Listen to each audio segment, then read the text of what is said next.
Bom, então, bom dia a todos, a todas. Temos um bom quórum online. Aqui presencialmente temos duas colegas muito aplicadas, que vão ganhar nota extra pela presença. Bom, como eu fiz no primeiro módulo, eu vou convidar a todos que estão online a abrirem suas câmeras, se puderem.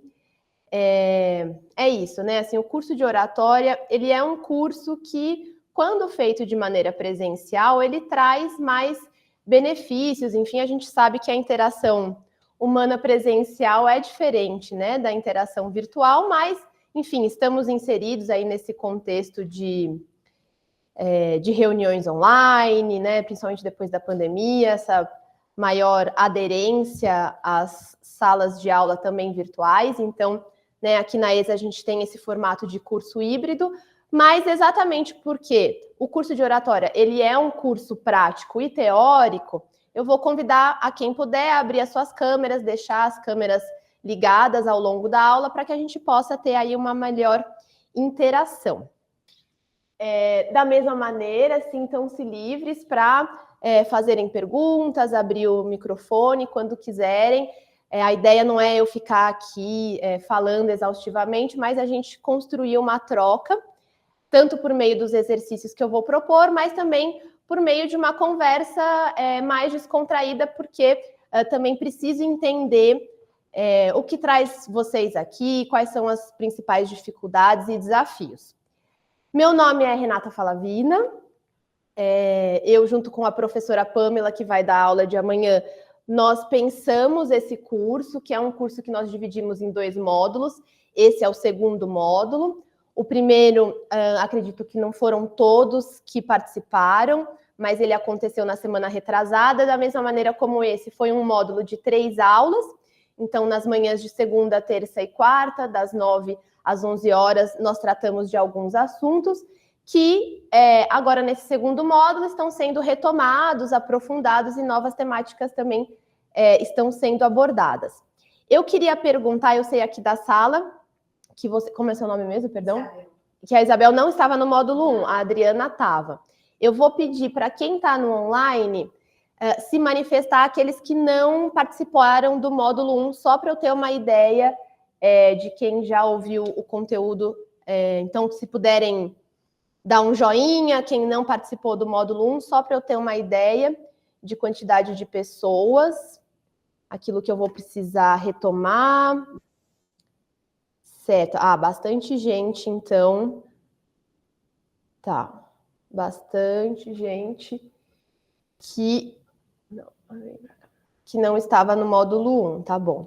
Bom, isso vai ser oportuno também, porque quando a gente for falar de credibilidade, que é um dos temas da aula de hoje, eu vou retomar bastante o debate que a gente fez no primeiro módulo. Então, para quem estava no primeiro módulo, eu vou pedir um pouco de paciência, mas, enfim, né, são conteúdos também interessantes da gente sempre repisar, sempre retomar, mas também teremos aí conteúdos novos. Eu, enfim, né, falar um pouco da minha trajetória. Eu sou advogada formada pela PUC de São Paulo, eu atuo na área trabalhista, que é a minha área de especialização, mas eu tenho uma formação interdisciplinar também na sociologia, que é onde eu conheci a Pamela, na pós-graduação em sociologia lá da Unicamp, nós nos conhecemos, e a partir das nossas práticas, né, a Pamela originalmente vindo do jornalismo, eu vindo originalmente do direito, nós pensamos esse curso que tem essa proposta de fornecer alguns elementos introdutórios para a oratória. Eu não sei se os colegas e as colegas já tiveram a oportunidade de fazer outros cursos de oratória, ou mesmo procurar na internet, né, se informar. Geralmente, os cursos de oratória, eles duram meses, né? São cursos com uma carga horária maior, exatamente para que essa parte prática possa ser realmente desenvolvida em sala de aula, com um pouco mais de atenção. Então, aqui no nosso curso, seja no módulo 1 quanto nesse segundo módulo, o nosso objetivo definitivamente não é esgotar o conteúdo de oratória, mas introduzir alguns fundamentos que possibilitam que a gente conheça os aspectos verbais e os aspectos não verbais da oratória, que é essa arte de falar. né, identificando as nossas dificuldades. Então, no primeiro módulo, ontem, na aula da professora Nara, eu cheguei com um pouquinho de atraso. Ela não fez, né, perguntas introdutórias para o público, perguntando sobre os principais desafios de vocês. Não, né? Então, quando eu dei a primeira aula do módulo 1, e hoje eu vou replicar em menor medida, mas também vou fazer essas perguntas, no primeiro módulo eu tentei perceber na turma as principais dificuldades. A Adriana, inclusive, falou também, porque esse é justamente o primeiro momento, né? Bom, qual que é o principal desafio que eu enfrento quando eu vou falar em público? Qual é a minha principal dificuldade? Qual é o meu principal medo? Por onde passa a minha ansiedade? Então, a ideia desse curso também é proporcionar esse momento de reflexão, que é algo que vocês podem, né, também levar para casa, como lição de casa, para que a gente possa perceber quais são os aspectos que nos causam aí maior impacto. A proposta do curso também é, então, desenvolver algumas ferramentas que nos ajudem a falar em público e aplicar algumas técnicas de persuasão, de argumentação, para o gênero judiciário de discurso, que é um gênero específico. No primeiro módulo, nós falamos, né, sobre gêneros de discurso, gênero judiciário, não vou ter tempo de retomar tudo isso, mas acredito que as aulas elas ficam disponíveis também no YouTube da ESA.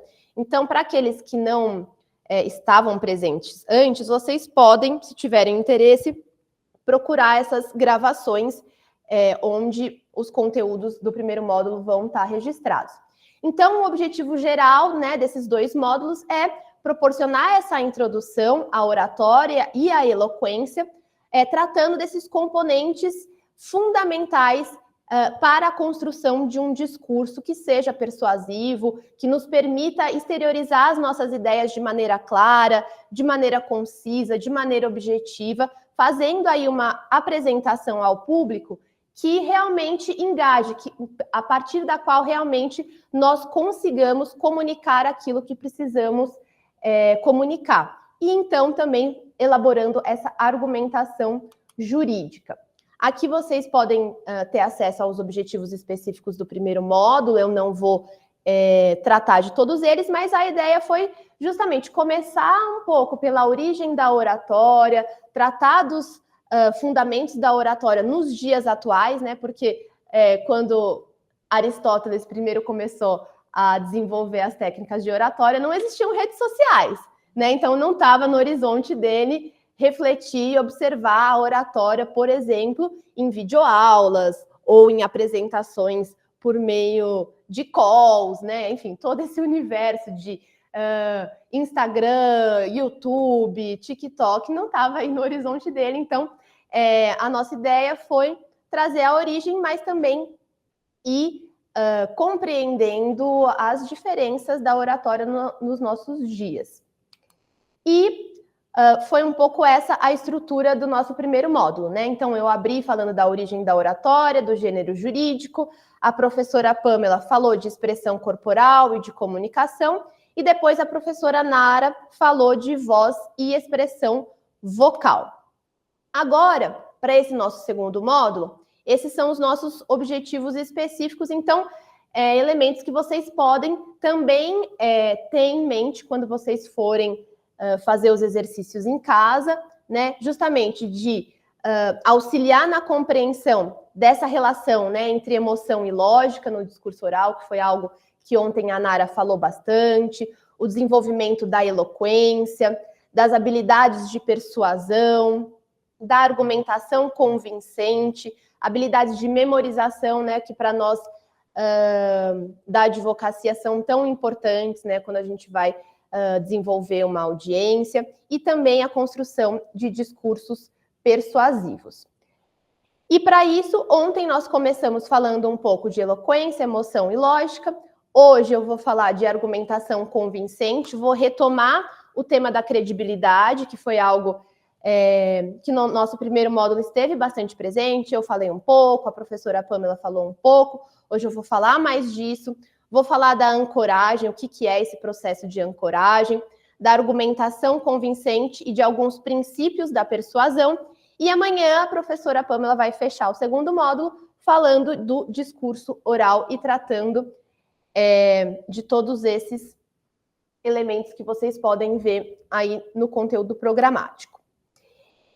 Isso posto, né, tendo feito essa retomada, apresentado aí os objetivos do nosso segundo módulo, eu queria ouvir, principalmente de quem não esteve presente no primeiro módulo, ouvir um pouco das dificuldades de vocês. Isso por quê? Porque eu sou curiosa? Bom, eu também sou curiosa.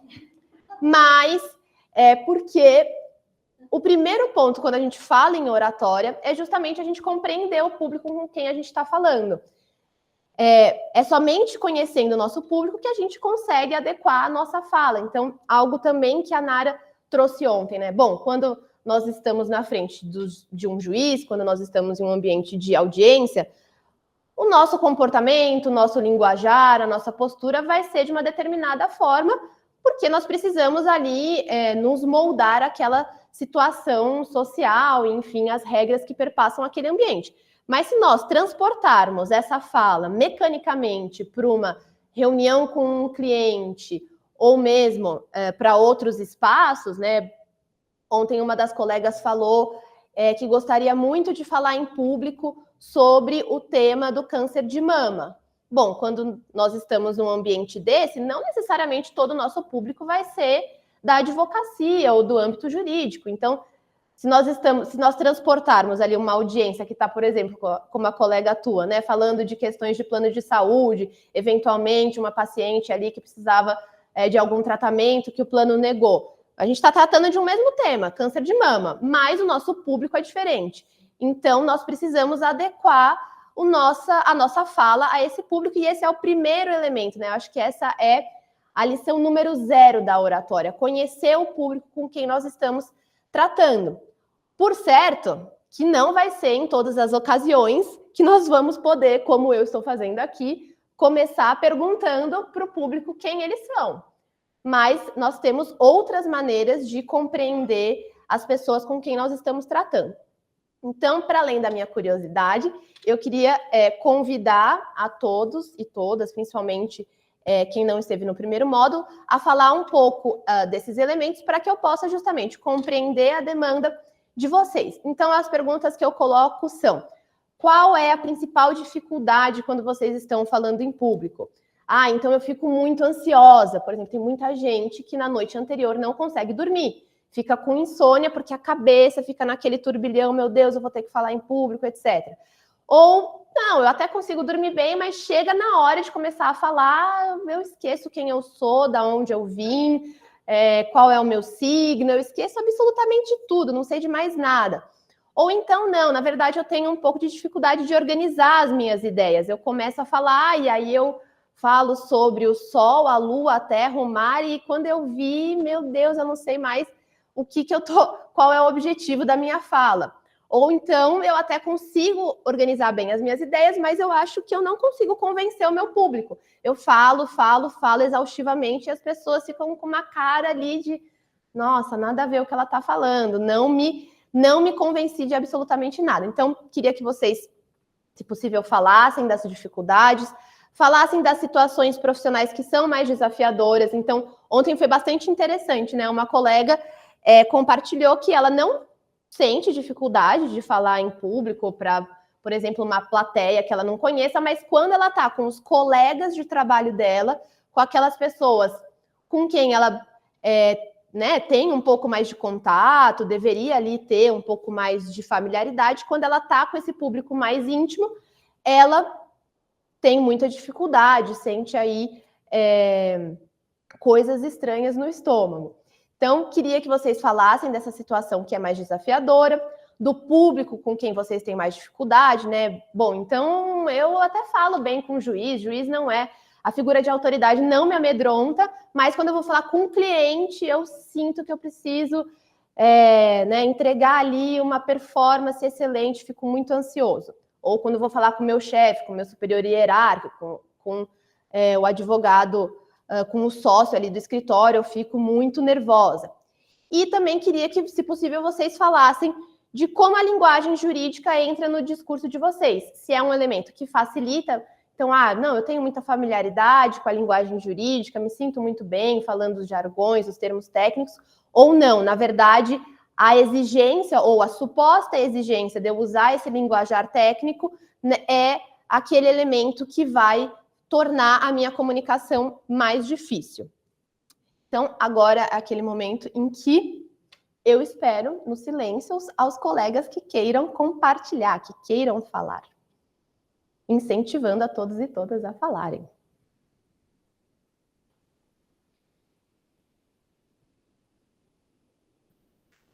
Muito obrigada, Kátia. Corajosa vai começar, por favor. Bom dia a todos. Eu sou bacharel em Direito, não consegui ainda a minha carteira da UAB. É uma honra estar participando. Ontem, por questões familiares, de saúde, eu não pude assistir a primeira aula. Já fiz um curso de oratória presencial. A minha dificuldade é, embora não pareça, eu sou um pouco tímida e na hora eu me perco um pouco, né, para coordenar os meus pensamentos, que eu tenho uma dificuldade um pouquinho a mais porque eu sou TDAH. Descobri já adulta, tem uns 10 anos, então eu trabalho muito essa parte para coordenar os meus pensamentos, essa é a minha dificuldade. E devido a essa dificuldade de coordenar o pensamento na hora, porque você fica ansioso, e eu me movimento muito, eu tenho hiperatividade, então às vezes eu fico um pouco constrangida, né? Porque eu faço muito gesto e pode passar insegurança para quem está observando a gente. Esse é o que eu queria compartilhar com os colegas. Obrigada pela oportunidade e bom dia a todos. Obrigada, Kátia. Acho que você trouxe dois elementos bem interessantes, né? Que a gente pode refletir. O primeiro, essa dificuldade de ordenar pensamentos e como que isso também vai refletir na nossa fala. Nesse sentido, a preparação do discurso ela é essencial, né? Porque é muito difícil a gente chegar como se eu não tivesse preparado esse PowerPoint, não tivesse feito nenhuma preparação, e aí eu vou aqui ficar falando 2 horas sobre oratória. Eu posso até conseguir, se, bom, for um tema que eu tenho muito domínio, que eu já sei de cor e salteado, eu já dei essa aula por 30 anos da minha vida, a gente pode até conseguir. Mas olha, mesmo, por exemplo, né, lá na pós-graduação, eu tenho professores de 70 anos, de quase 80 anos, que dão aula há infinitas décadas, né? Inclusive, e mesmo eles se preparam, fazem ali o roteiro de fala, etc. É claro que nós até podemos conseguir fazer ali algum improviso, eventualmente, mas não é o ideal, né? O improviso, ele vai, em alguma medida ou em outra, transparecer no seu discurso. Então, esse é um tópico que nós, no curso intensivo de oratória, abordamos mais pormenorizadamente, mas a preparação, o roteiro da fala, ele é essencial. Seja um PowerPoint que vai te guiar, ou mesmo uma folha com tópicos, enfim, cada um tem a sua tática, né? Tem a maneira com a qual se dá melhor. Mas isso é essencial, a preparação e a questão do improviso que traz aí limitações. O segundo ponto que eu queria falar com vocês, que você trouxe a partir da fala da Kátia, essa questão dos gestos, né? E nós estamos inseridos numa cultura em que a gesticulação é muito presente, né? Nós não somos, por exemplo, de culturas asiáticas em que as pessoas falam com as mãos paradas ou fazem gestos menores. A gesticulação faz parte da nossa cultura e ela é natural para nós, né? Para muitos de nós. Eu, por exemplo, sou uma pessoa que gesticulo muito e gosto de gesticular e acho que os meus gestos me ajudam a dar ênfase naquilo que eu estou transmitindo. Então, essa questão dos gestos, claro que alguns gestos podem ali demonstrar uma certa ansiedade, uma certa insegurança, mas o gesto pelo gesto, por si só, não é algo que me preocupa ou que eu acho que dificulta na nossa oratória. Pode, inclusive, contribuir, mas justamente isso, né? Perceber o limite entre um e outro. A Simone também tinha levantado a mão. Simone, por favor. Bom dia a todos e todas. Eu participei do módulo 1. Ontem também não consegui participar por questões de saúde.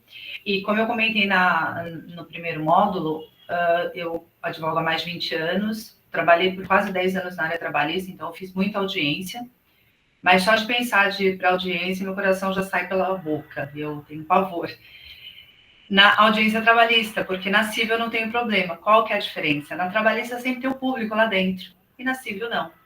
Então, ter muita gente, a minha timidez faz com que eu realmente ali, o meu pior problema é que me dá uma tela em branco, às vezes eu não lembro palavras corriqueiras. Uhum. E eu sei que é uma ansiedade, que nem agora até de falar, meu coração ele já dispara, ele já fica, eu já perco um pouco desse controle, mas eu aprendi que eu tenho que lidar com isso, apesar de não ser um ambiente confortável. Já em relação ao qual público falar, eu percebo mais que é dentro do âmbito jurídico e não é por desconhecimento, por nervosismo mesmo de ter pessoas assistindo ou ouvindo. E eu acho que a linguagem jurídica muito completa, para mim, também atrapalha. Eu prefiro mais o discurso menos formal nesse sentido. Eu falo muito com as mãos, né? Gesticulo muito, Acho que deu uma porém, cortada. quando eu estou falando, travou? Simone, deu uma cortada na última parte que você falou, que você estava falando que você fala muito com as mãos. Eu gesticulo muito. Mas quando eu estou, por exemplo, eu tive um evento na OAB na sede, que eu acabei indo lá na frente, por vontade, por espontâneo, e aí eu sou uma pessoa que eu começo a torcer as mãos. Eu já começo a falar segurando mão e torcendo mão, e isso acho que é uma demonstração nítida de que eu estou bem nervosa. Então, o curso de oratória é o primeiro que eu faço, e é em busca disso, de saber lidar mesmo com essa situação e entender qual é o pior, o que eu tenho que trabalhar mais, né, para que isso seja melhorado. Uhum. Perfeito, Simone, eu lembro de você, do primeiro módulo, muito bom tê-la aqui com a gente. Obrigada novamente pelo seu relato. Mais alguém gostaria de falar? Quer falar? Então. Peraí, vou colocar o microfone na nossa colega que está aqui presencialmente. Então, assim, aparentemente, eu não fico nervosa, aparentemente, mas eu também fico, sim. Eu também sinto que meu coração dispara, eu sinto meu rosto às vezes ficar vermelho, tudo. E eu acho que eu tenho o problema da tela branca. Eu estudo a matéria, eu sei o que eu vou falar, mas na hora que está todo mundo olhando, parece que me dá aquele branco e eu não sei mais nada. Eu tenho que ler aquele meu roteiro. É uma coisa muito louca. É essa dificuldade que eu sinto. Ótimo. Essa questão da tela branca, né, gente, é algo compartilhado por várias pessoas. E algo, novamente, que nos ajuda muito é a preparação e ter algum material de apoio, né? Então, inclusive, o que eu vou tratar hoje sobre a ancoragem é uma ferramenta nesse sentido, né? De como nós podemos, naquele momento em que subimos ali no palco, estamos no holoforte, quais ferramentas nós podemos mobilizar para esse tipo de situação? Gabriela, por favor. Obrigada, professora. Bom dia, pessoal. Tudo bem? Sou advogada há 10 anos, mais ou menos. Eu acho que o fato de a gente ter tanto tempo na advocacia não diminui, né, essa questão de lidar com o público, esses temas que são recorrentes a quem pratica aí o direito. No meu caso, eu acredito que seja a ansiedade também, porque quando a gente está falando em público, a gente se sente avaliado e eu fico ansiosa, às vezes me perco também, como a Simone falou, me faltam as palavras mais simples, eu fico buscando, às vezes eu esqueço sinônimos, é muito engraçado, eu acho que eu começo a falar muito rápido, como eu estou fazendo agora, para tentar acabar logo, e é isso que eu queria coordenar, tentar falar mais tranquilamente, pausadamente, para que as pessoas também possam me entender. E eu acredito que, assim, na área que eu atuo, né, que é o direito marítimo, é predominantemente masculina. Então, a gente fica com essa situação de querer ser ouvida, poder falar e levar a mensagem que a gente quer passar. Então, acho que por isso que é a importância da oratória, né, para a gente conseguir concatenar melhor as nossas ideias, ser ouvida de uma forma mais clara. E eu acho que a linguagem jurídica não dificulta, acho que é algo que pelo menos da minha parte eu já estou acostumada. Acho que a questão mais desafiadora mesmo é lidar com o ambiente masculino e a ansiedade de estar sendo avaliada, tanto por juízes quanto por superior hierárquico. Acho que da minha parte seria isso. Perfeito, obrigada, Gabriela. Você trouxe elementos bem interessantes, né? Essa questão da fala rápida, né? Justamente porque você quer acabar logo. Eu quero cumprir a tabela ali de fazer a minha apresentação, de fazer a minha fala, e eu quero que isso aconteça o mais rápido possível e o mais indolor possível. Mas a gente entra justamente na pedra angular da oratória, que nós falamos não por falar, mas para que a nossa mensagem chegue àquela pessoa com a qual nós estamos conversando.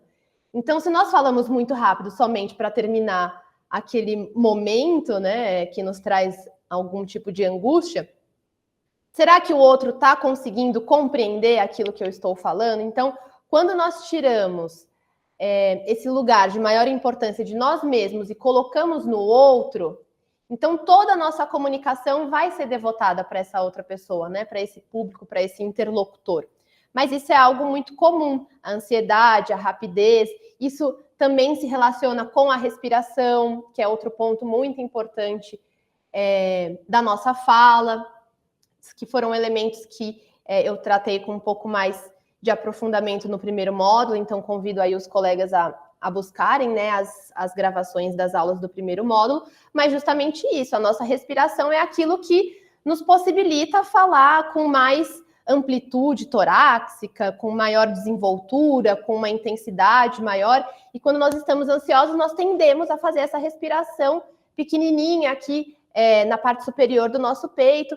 Tudo isso vai alimentando essa bola de neve, né? Então, todos esses elementos estão conectados. Você disse também a questão dos espaços masculinos, né? E realmente isso é um ponto muito importante para nós mulheres, assim como para outras parcelas populacionais, outros desafios se colocam, né? Então, espaços, por exemplo, majoritariamente brancos, trazem, né, muitos desafios para as pessoas não brancas e assim por diante. A oratória nos permite desenvolver a nossa fala, mobilizar ferramentas que nos ajudem a nos colocarmos com mais clareza e nitidez nos espaços, mas isso também envolve outras dimensões, né? Nós estamos aí falando de discriminações, enfim, outros debates. Então, colocar que isso é essencial, né? Mas que a oratória por si só não vai ser a ferramenta que vai fazer, por exemplo, com que determinadas discriminações deixem de existir em certos espaços, né? Então, também só pontuar essa outra dimensão do debate, mas que é essencial isso que você traz, né, Gabriela, desses espaços que são mais masculinizados e que muitas vezes nós, mulheres, ao tentarmos nos colocar nesses espaços, simulamos posturas masculinizadas, né? Então, também não sei se é por aí o caminho, mas é justamente tentar construir esses espaços, né? E caminhando aí pelas brechas para que a gente possa ter mais voz nesses ambientes. Mas é um debate bastante complexo, mas muito interessante e essencial. Agradecer a Gabriela. Agora, Evandro também gostaria de falar? Bom dia, tudo bem? Bom dia, Evandro. Primeiro teste para ver se vocês conseguem me ouvir bem. Meu nome é Evandro, eu sou bacharel em Direito, especialista na área de Direito e Processo Civil e Direito Médico Odontológico da Saúde. Eu também dou aula de Direito Constitucional e sou palestrante. Legal. Minhas dificuldades com relação à comunicação, ou até mesmo quando eu estou desenvolvendo algum tipo de palestra, aquele costume, aquele hábito de ficar fazendo uma autoavaliação durante a apresentação.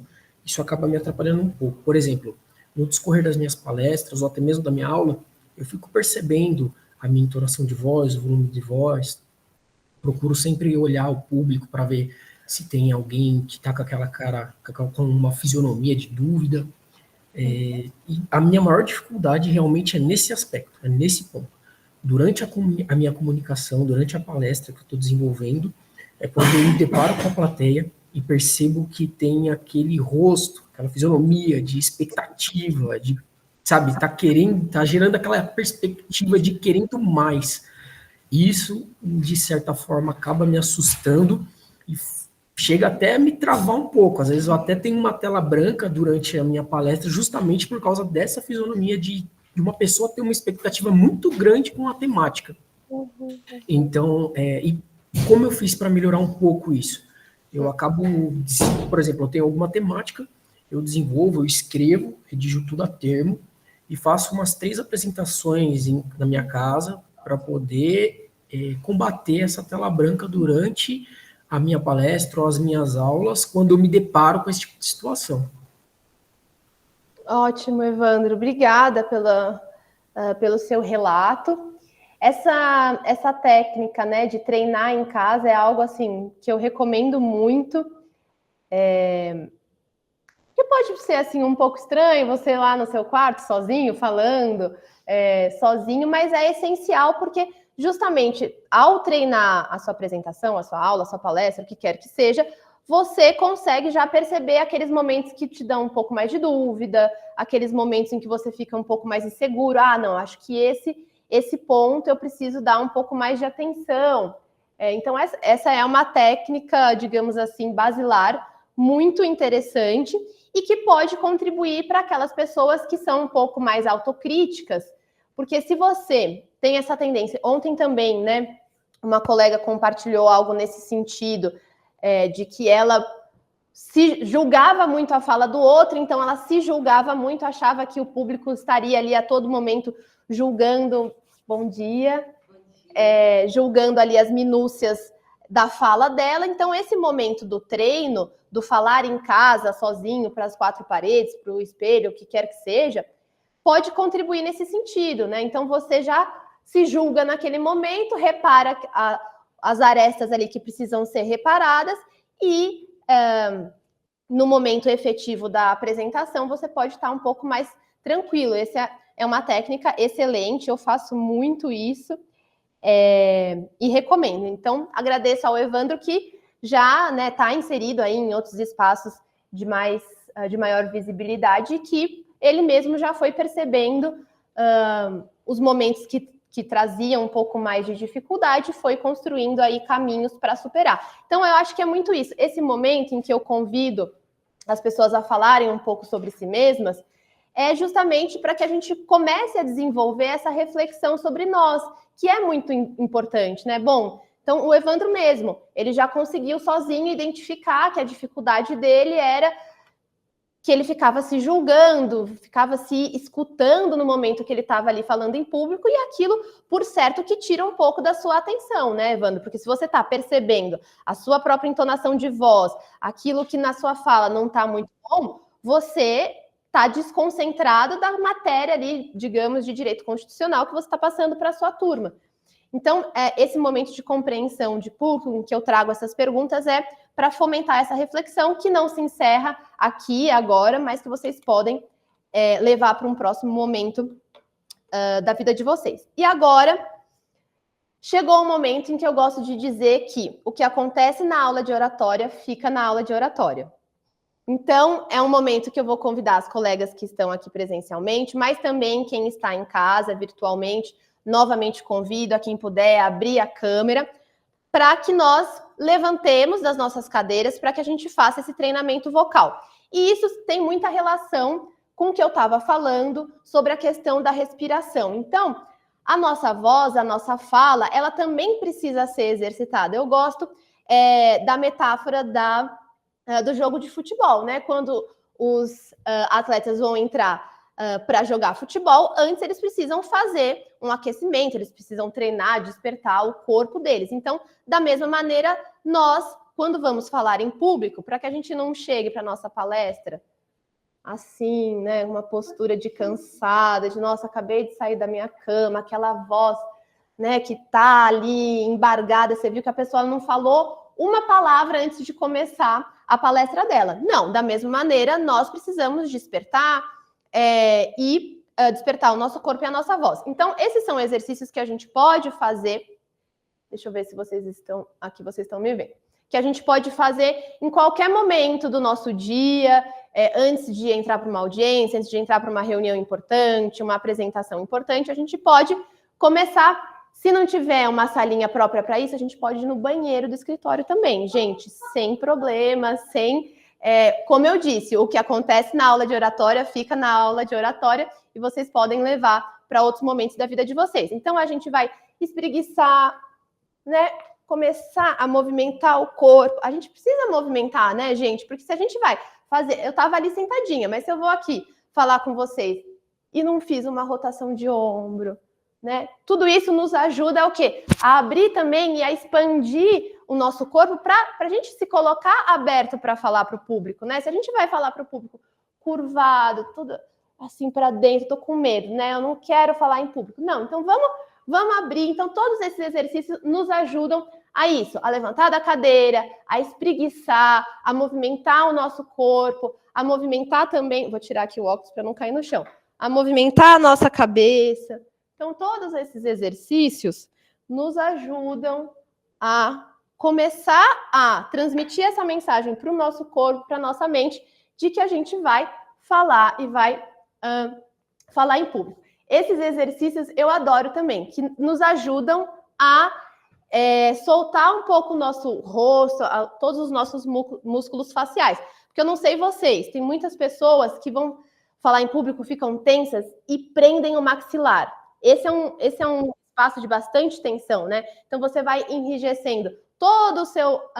alguém está falando aqui? Você vai enrijecendo todo o seu... as suas costas, o seu ombro, o seu maxilar. Então, esses exercícios de fazer careta, gente, faz careta mesmo. Pensa assim numa pessoa que você não gosta, faz uma careta. Tudo isso ajuda a gente a ir soltando esses músculos. Da mesma maneira, esse exercício do beijinho e do sorriso. Tem medo de ser feliz, gente. Botox. Eu não sei se isso ajuda ou diminui o tempo de eficácia do Botox, mas aí refaz o Botox. Tudo isso ajuda a gente a ir soltando, a ir relaxando, a ir descontraindo. E a questão da respiração, que, como eu estava falando, é muito importante. Ó, a Kátia está aqui dando risada de mim. Pode dar risada, Kátia. O objetivo é esse, da gente soltar, descontrair um pouco. A questão da respiração, como eu disse, ela é muito importante, porque quando a gente está ansioso, a gente tende a respirar aqui, só nessa parte superior do nosso peito, fazer uma respiração pequena, e isso vai nos ajudando a alimentar a respiração. Então, não sei aqui os colegas que eventualmente já fizeram meditação, já fizeram yoga e questões parecidas, mas a respiração ela está muito presente nisso, porque ela pode nos ajudar a nos acalmarmos. Então, se você vai fazer uma fala, você está muito ansioso, você está ali suando frio nos bastidores. Olha, a Kátia disse que faz yoga. Eu, particularmente, gosto muito da yoga. Acho que ela pode nos ajudar em diversos âmbitos. Você pode ir lá no banheiro, fecha ali a portinha do banheiro e vou fazer 3 respirações completas. Isso não é uma fórmula mágica, né, gente? Não vai ser com isso que você vai deixar de ter ansiedade, o que quer que seja, mas são elementos que podem nos ajudar. Então, fazer essa respiração completa, que ela é como? A gente começa inspirando e inflando a barriga. E aí, a nossa respiração vai subindo até chegar no topo, né, da nossa caixa torácica, e assim a gente faz uma respiração completa. E na expiração, a gente começa soltando o ar daqui e, por último, solta o ar da barriga. Então...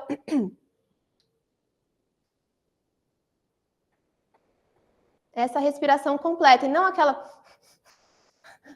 respiração de ansiedade que é somente parcial. Então, essa respiração completa é algo que a gente pode fazer 3, 4 vezes.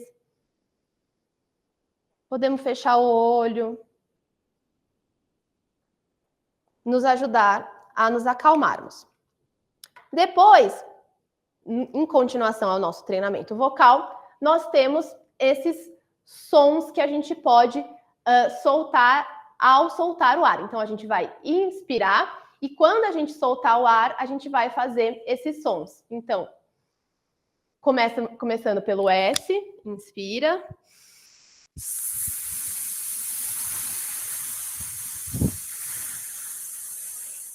Agora o F, inspira.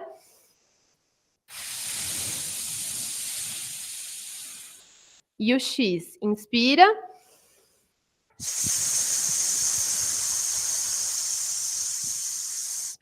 Agora, novos sons, da mesma maneira. Nós inspiramos e soltamos no Z.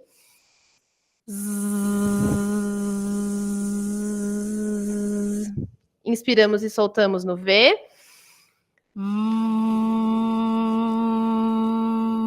Inspiramos e soltamos no J.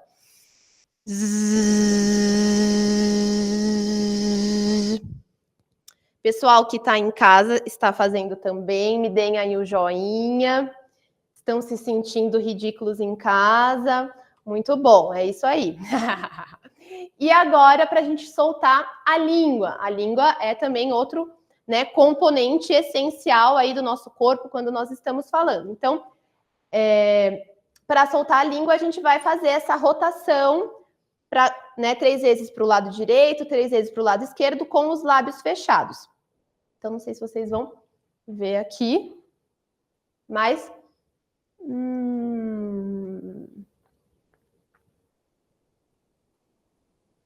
Antes é bom escovar o dente, né, gente? Para descontrair. Isso ajuda a soltar, né, toda a musculatura do rosto, também a língua. E agora a gente vai fazer esse M, né, esse mastigado, que pode ser bastante exagerado. Então, tudo isso ajuda a soltar. E agora, essas vibrações. Então, essa vibração de lábio, que é o BR, e a vibração de língua. Então, a vibração da motoca que a gente fala é o... Aqui é bom estar longe dos coleguinhas para não saltar nada indesejado no coleguinha. E a vibração do pombo, que é o... Gente, vocês percebem? Isso daqui movimenta tudo, né? Toda a nossa garganta, a nossa bochecha. Vai com força.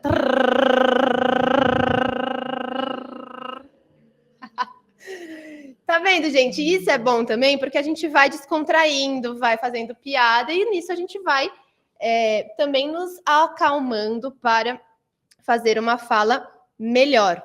O TR não sai. Simone, tudo isso é questão de treino, né? Então, a sua língua que vai vibrar, né? Não é como o BR, que a vibração é nos lábios, mas é a vibração na língua, a língua no céu da boca.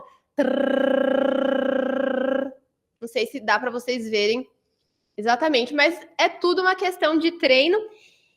E justamente, né? Se hoje eu não consigo fazer uma vibração tão nítida, treinando amanhã, depois de amanhã, a gente consegue melhorar isso. E aí nós vamos para os treinos de dicção, que é outra diversão, gente, porque quando a gente chegar nessa última parte ali, eu quero ver quem vai conseguir. Então, novamente, convido a todos que estão em casa, que possam abrir suas câmeras, quem está aqui em sala de aula, aí comigo. Então, vamos lá. Patacá, petequé, pitiqui, potocó, putucu.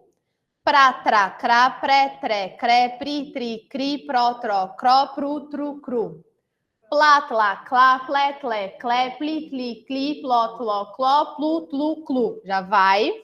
Vocês estão vendo que já vai complexificando.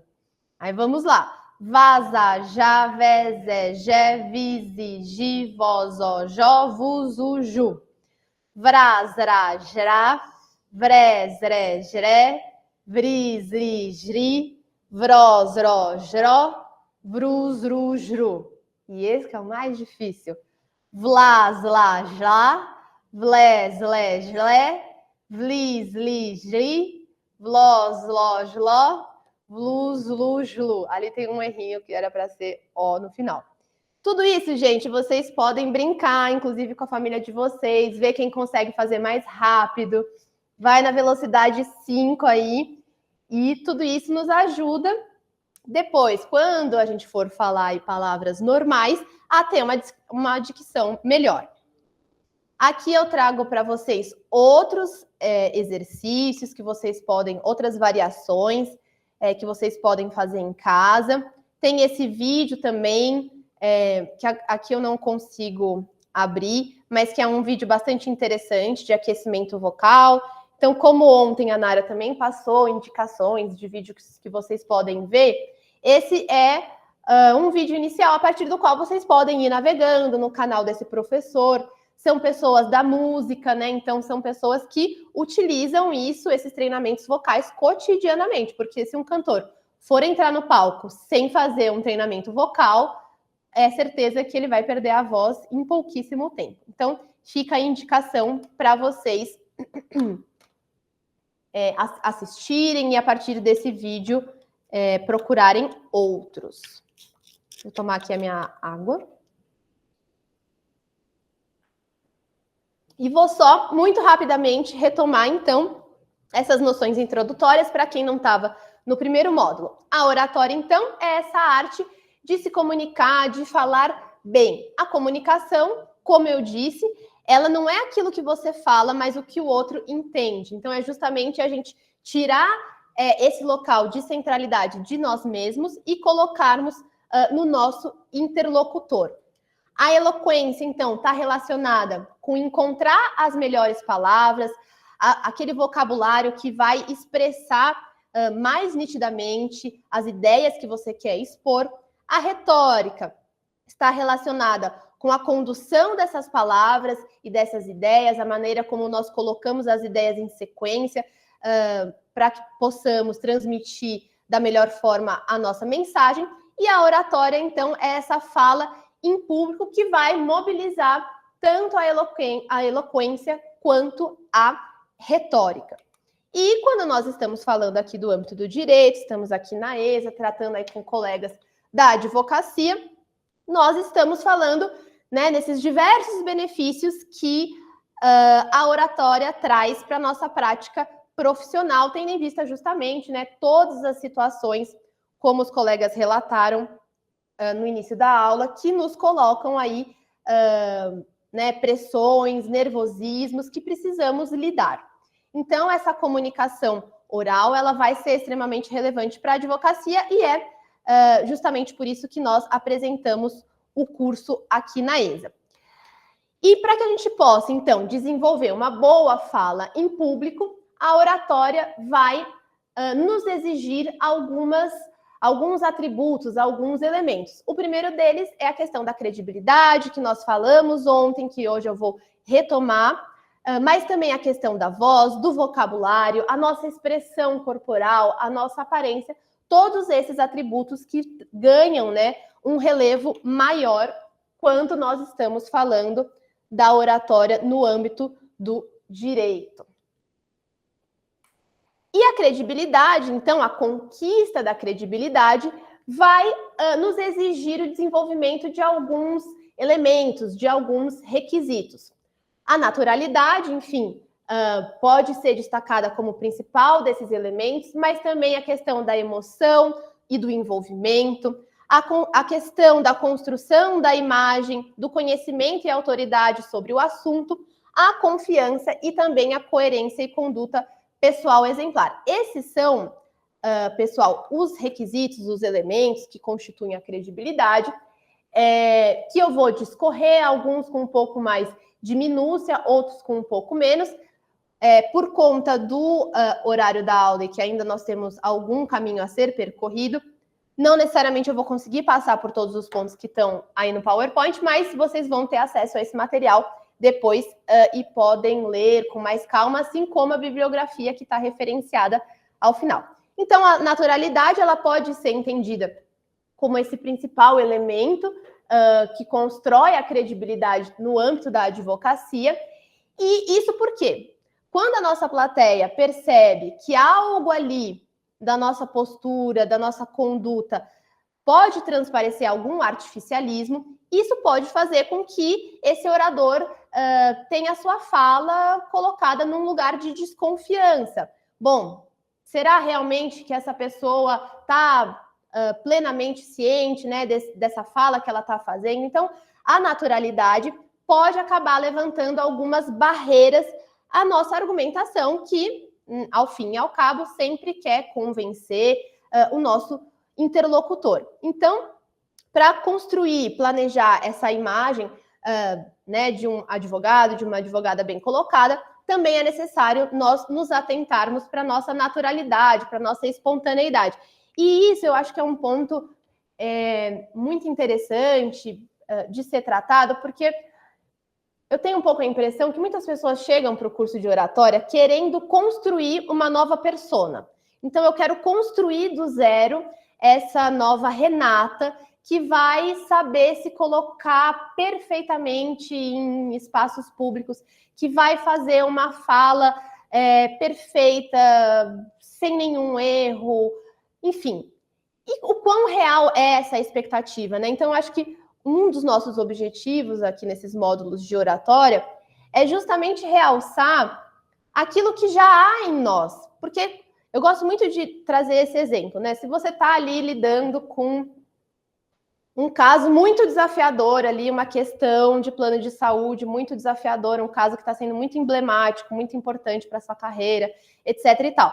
Se você está na sala da sua casa, com seus amigos, com a sua família, contando ali, ai, nossa, aconteceu isso, e depois aconteceu essa outra dificuldade, etc. e tal, você está comunicando, né? Você está colocando ali a mensagem que você quer transmitir com naturalidade, com espontaneidade. Você, em regra, salvo aí algumas exceções, obviamente, mas em regra você não vai se preocupar em transparecer uma advogada muito cheia de si, muito para aquelas pessoas que você mais conhece. E a sua comunicação ali está sendo efetiva, você está se comunicando bem. Então, como a ideia do curso de oratória é justamente como trazer essa naturalidade, essa espontaneidade que nós já temos, todos nós temos. É impossível nós ficarmos 24 horas por dia, 7 dias por semana, incorporando a persona da advogada perfeita, que não comete erros em sua fala. Então, como trazer isso, que já é nosso, para outros espaços que nos apresentam aí maiores desafios. Então, é justamente essa a ideia da naturalidade, né? Essa necessidade de expressar aquilo que nós precisamos expressar, como nós já fazemos no nosso cotidiano com as pessoas que são mais próximas, para que nós tragamos menos esses artificialismos que, inevitavelmente, em algum outro contexto, nós vamos desenvolver. Então, é isso, né? Essa ideia que permeia o imaginário de muitas pessoas de que nós precisamos passar por um processo de aprendizagem muito árduo para construir essa nova persona, e não, né? O que nós queremos aqui realçar quando nós estamos falando da naturalidade é que esse segredo da boa comunicação, quanto mais fizermos o que nós já sabemos, mais nós estaremos próximos dessa nossa imagem verdadeira, e aí a nossa comunicação vai ser mais efetiva. É óbvio que isso não significa dizer que a gente vai transplantar para espaços profissionais os erros, as coisas que precisam ser reparadas da nossa comunicação mais ordinária, mais cotidiana. Mas é refletir sobre essa questão que eu acho bastante interessante. Será que no exercício da minha profissão de advogada, eu falo com as pessoas da maneira como eu falaria se eu estivesse ali diante de amigos reunidos na minha casa, tratando desse mesmo assunto?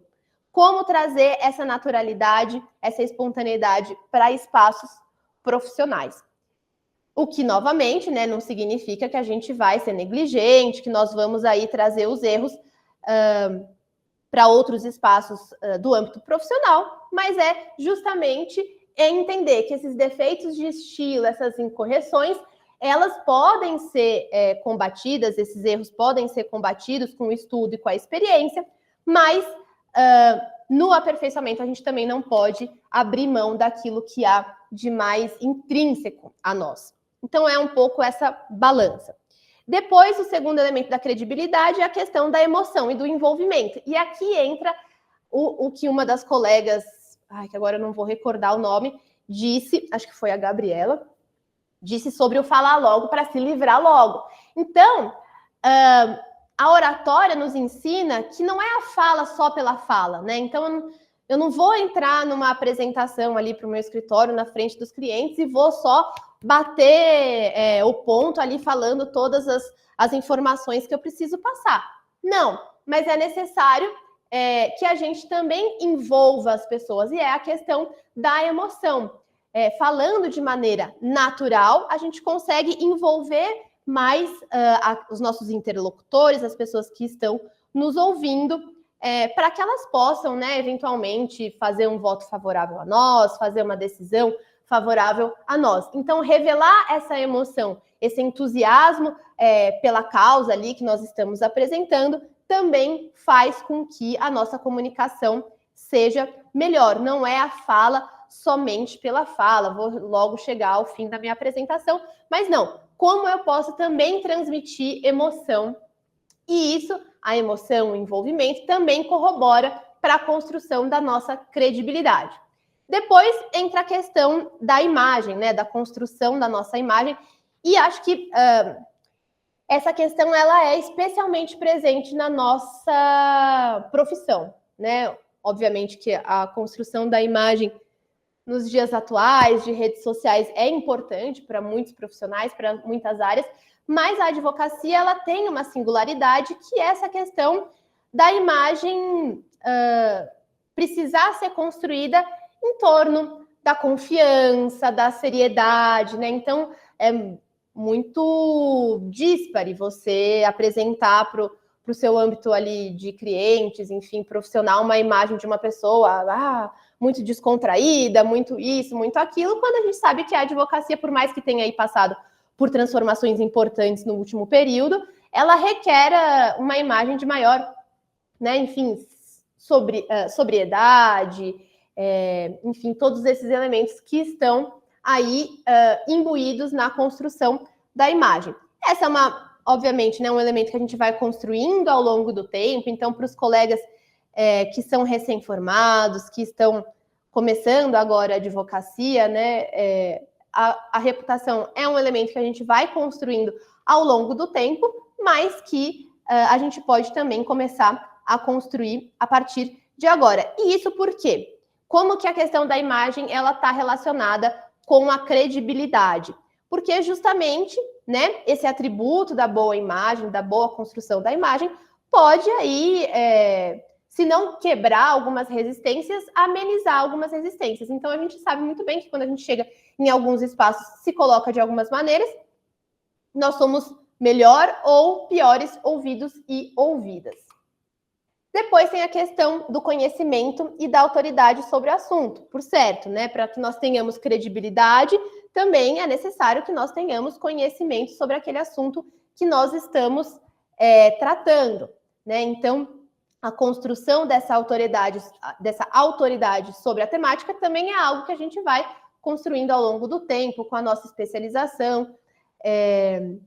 Mas, justamente, esse maior conhecimento também nos possibilita transmitir uma maior naturalidade sobre aquela mensagem. Então, a colega aqui, por exemplo, trabalha há muitos anos com questões relacionadas a plano de saúde. Ela não vai, eventualmente, ali numa reunião com um cliente, falar: olha, essa questão é nova para mim, eu ainda não me debrucei sobre ela, vou te retornar com uma resposta depois, porque muito provavelmente você vai ter ali tudo na ponta da língua. Não que seja um problema a gente não saber, né? Porque nós não conhecemos tudo, a gente precisa estudar constantemente. Mas quanto mais autoridade sobre aquele assunto, maior também vai ser a nossa credibilidade. E um outro elemento que é o da confiança. Porque nós podemos conhecer exaustivamente toda a doutrina, já ter mobilizado toda a jurisprudência de todos os tribunais regionais, Mas se nós não tivermos confiança, isso também vai prejudicar a construção da nossa credibilidade. E aqui eu coloco, né, alguns dos principais motivos que levam as pessoas a ter medo de falar em público. Então, falta de conhecimento sobre o assunto, a falta de prática no uso da palavra em público, a falta de autoconhecimento também. Essas são algumas das principais queixas que as pessoas trazem. E que existem maneiras, né, de nós tentarmos diminuir, combater esse medo de falar em público e que estão relacionadas com maior conhecimento sobre o assunto, com a prática, né, a experiência na fala em público. Então, também o espaço do curso de oratória é esse espaço, né, que nos possibilita, quando nós temos um pouco mais de tempo para dar as aulas, um espaço maior para que os estudantes falem e também identificar suas qualidades, porque eu não sei vocês, mas eu sou craque em apontar todos os meus defeitos, em falar tudo que em mim precisaria melhorar, todos os pontos que eu preciso ainda devotar mais atenção, mas é raro o movimento inverso, né? De nós reconhecermos aquilo que nós já avançamos, aquilo que nós já conquistamos, que nós já desenvolvemos. Então, também lidar com o medo perpassa isso, né? Bom, mas eu tô aqui com medo, por exemplo, de fazer essa audiência.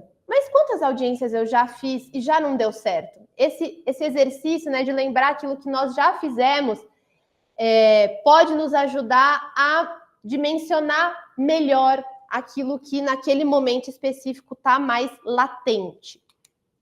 E, por fim, a questão da coerência e da conduta pessoal condizente, né? Que foi o exemplo também que a Nara trouxe ontem. Bom, se eu sou aí uma pessoa que quero palestrar sobre a necessidade do avanço do Estatuto da Criança e do Adolescente, e eu sair da minha palestra em que eu falo como é necessário avançar nesse sentido, e sair dali e não tiver uma conduta que seja coerente com aquilo que eu estou falando, também a minha credibilidade vai ser afetada.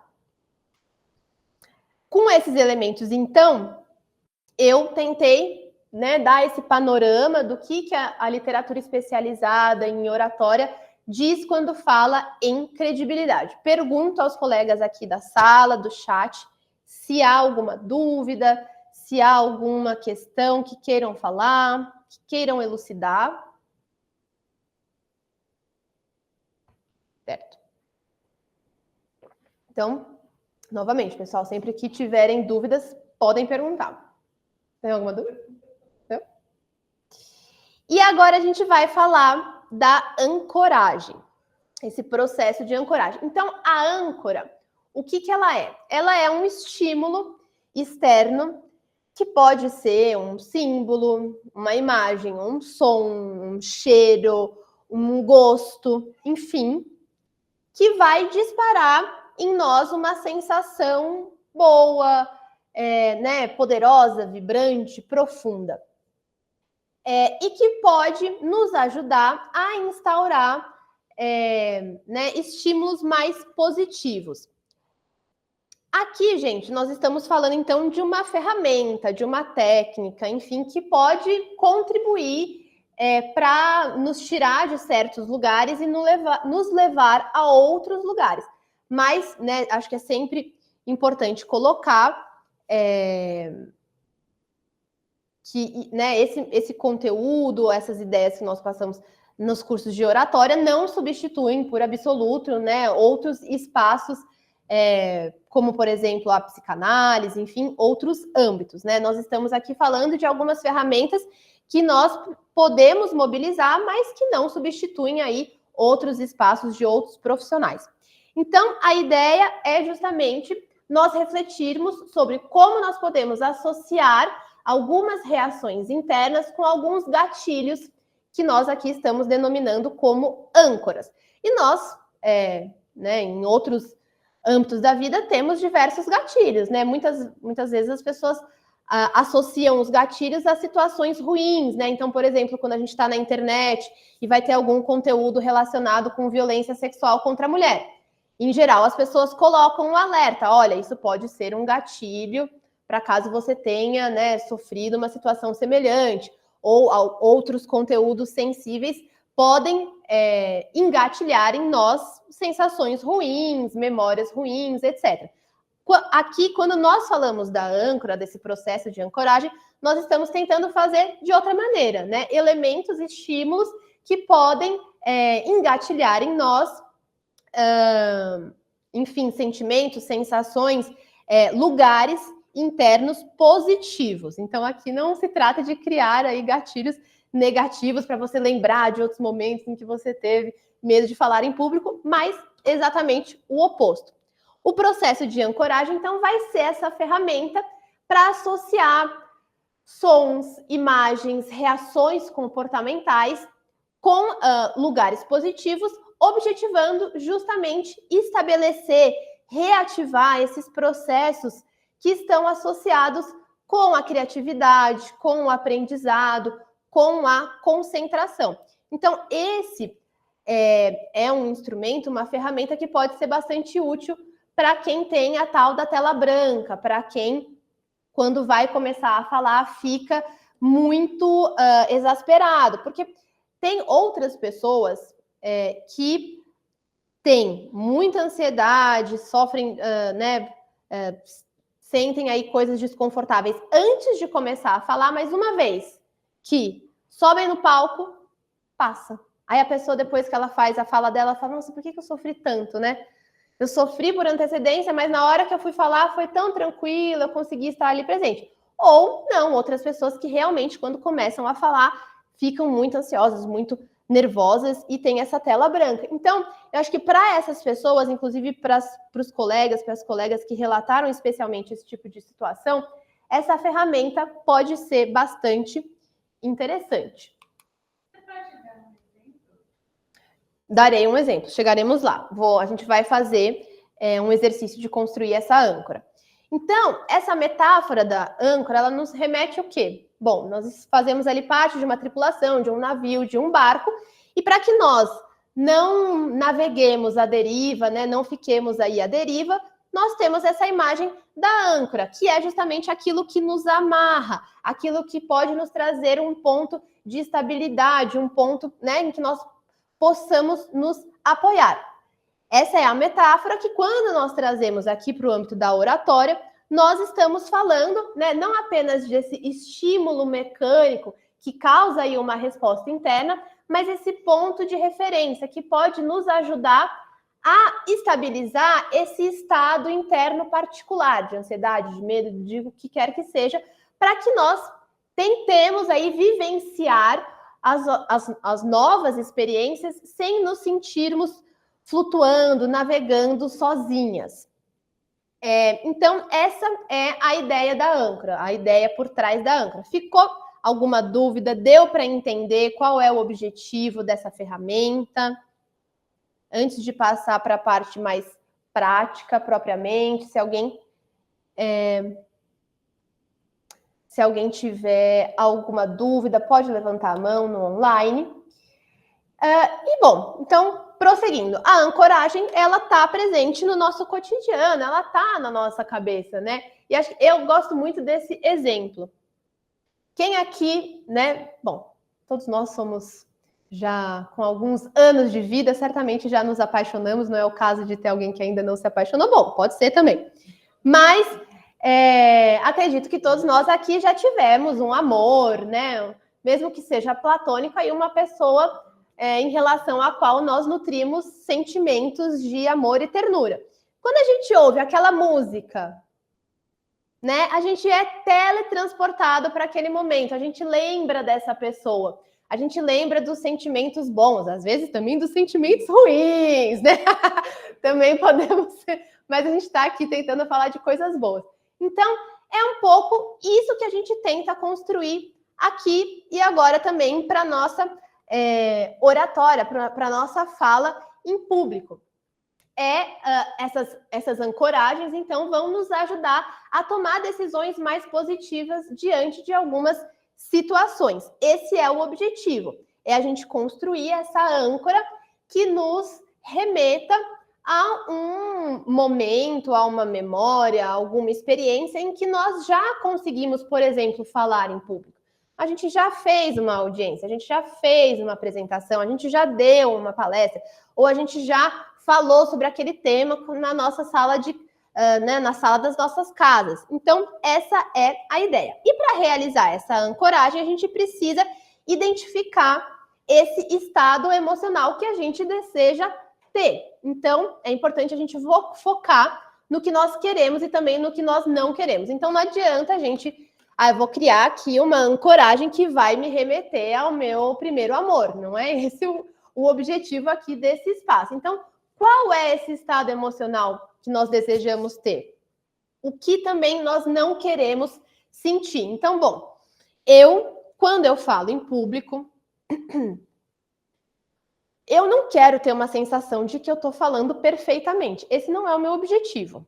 Eu quero ter a sensação de que eu estou conseguindo transmitir aquela mensagem, que eu estou conseguindo me conectar com as pessoas com quem eu estou falando, que eu estou, em alguma medida, contribuindo positivamente, né? Seja com um conhecimento novo, com uma técnica nova. É isso que eu quero sentir. O que eu não quero sentir? Eu não quero sentir que eu não estou dando o meu melhor, eu não quero sentir que eu não estou fazendo aquilo de qualquer jeito, eu não quero sentir que eu não estou conseguindo transmitir a minha mensagem. Então, esse é um pouco o lugar de onde eu quero estar quando eu estou em situações de fala em público. Oi, meu Deus. Opa. Eu vou, então, agora, para quem está no online, eu acabei de deixar cair eu espero não ter quebrado. Então, o que eu vou propor que vocês façam agora é num caderninho, numa página nova do Word, que vocês identifiquem uma situação que traz aí um desafio especial para vocês. Então, uma audiência, uma reunião, uma palestra, etc. Identifiquem aí a situação e escrevam, né? Não é para compartilhar com a professora depois, então pode ser bastante verdadeiro aí no que vocês estão escrevendo. Identifiquem essa situação.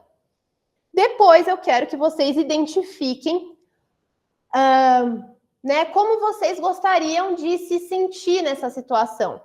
Quais são os sentimentos, as sensações que vocês gostariam de ter? O recurso, né, identificar esse recurso desejado para essa situação. Então, eu gostaria de ter esse recurso de não ficar tão ansioso, eu queria ter esse recurso de não sentir que eu estou com a tela branca, eu queria me sentir mais confiante, não queria ficar duvidando tanto de mim, não queria ficar tanto o que vocês querem quanto o que vocês não querem, não queria ficar me julgando tanto quanto o colega nos relatou acima. Então, escrevam isso.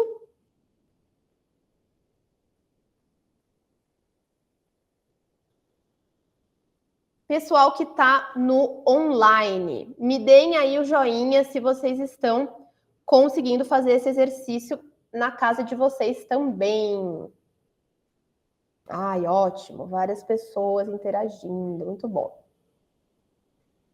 Ótimo, obrigada.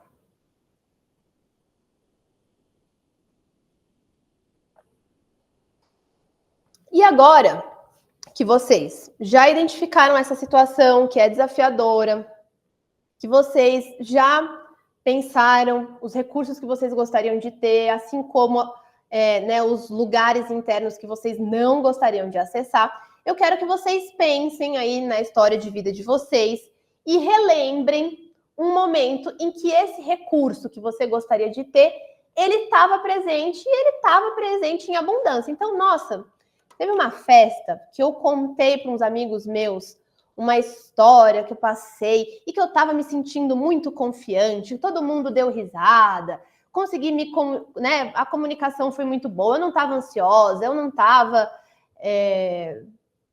com medo. Então, não precisa ser necessariamente uma mesma situação social. Eu quero estar bem numa audiência e aí eu, eventualmente eu não tenho na minha memória, na minha história ainda um momento em que eu estava me sentindo plenamente confiante numa audiência. Não.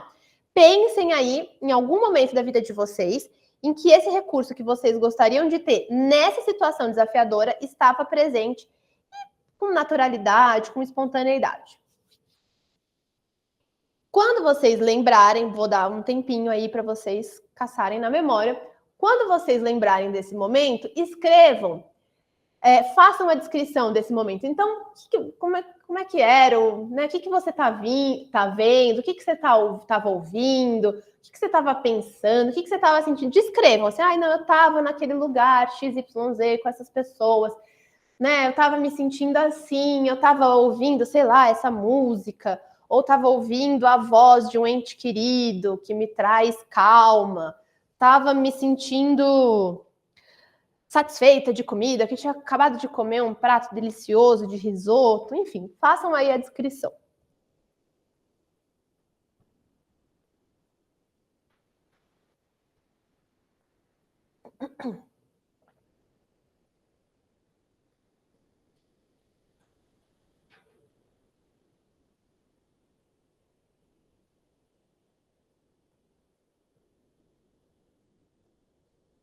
Quando vocês terminarem essa descrição, quem está no online dá um joinha, por favor. Quem está aqui no presencial, fale para mim, por favor.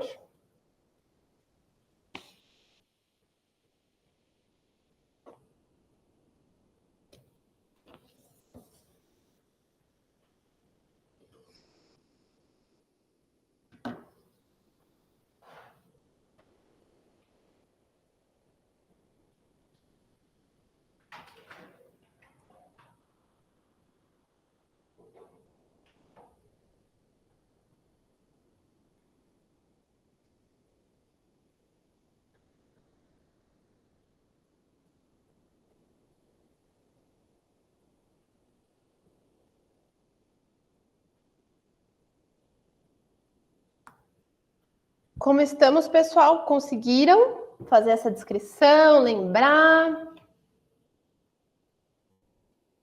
O pessoal ainda está terminando.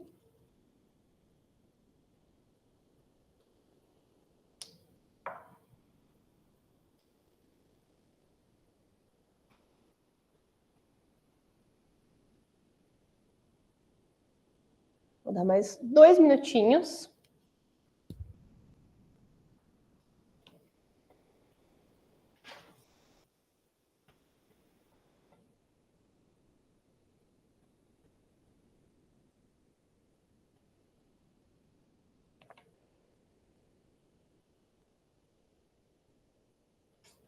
Vocês são de um escritório? Ou são amigas? Fizemos faculdade já.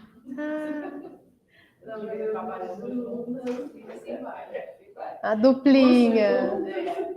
Que bom. Passamos na mesma prova. Que legal. Sofremos na mesma prova.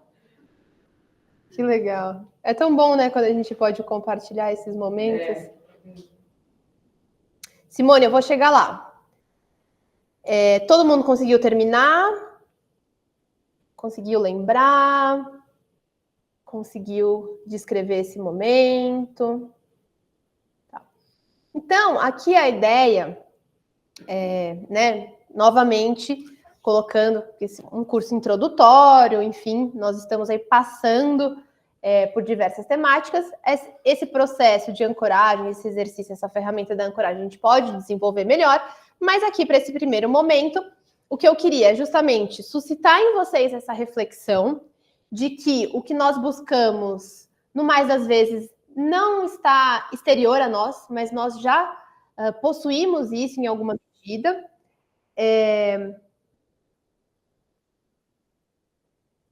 Tá, Simone, já retomo isso que você trouxe. Então, é isso.